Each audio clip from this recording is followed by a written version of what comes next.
128 pazienti richiamati per controllare il pacemaker impiantato negli ultimi 2 anni in Veneto. Il rischio è bassissimo, meno di una persona delle 128 convocate, ma la Abbott, una delle più accreditate aziende mondiali nella produzione di pacemaker, ha informato il Ministero della Salute di un difetto di funzionamento su alcuni suoi prodotti delle linee Assurity e Endurity, e in particolare quelli che hanno anche un controllo remoto attraverso gli apparecchi della linea Merlin.net. Ed ovviamente è scattata la procedura di sicurezza. Le persone convocate verranno sottoposte ad una serie di controlli, ma questo non significa che dovranno sostituire il dispositivo. Secondo quanto informa la ditta attraverso le pagine del Ministero della Salute, nello 0,15% dei casi si è verificata una interruzione del funzionamento del dispositivo, come la perdita di stimolazione, la riduzione della durata della batteria, il ripristino della modalità di backup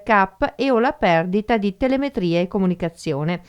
La comunicazione continua segnalando che non è stato riscontrato nessun danno permanente. Su 128 segnalazioni nel mondo relative a 83.000 dispositivi di questo particolare tipo a controllo remoto venduti dalla società, la quasi totalità, 120 pacemaker, sono stati installati negli ultimi 2 anni in Veneto, una percentuale che pesa per un terzo sul totale delle operazioni di questo tipo su pazienti cardiologici nella regione.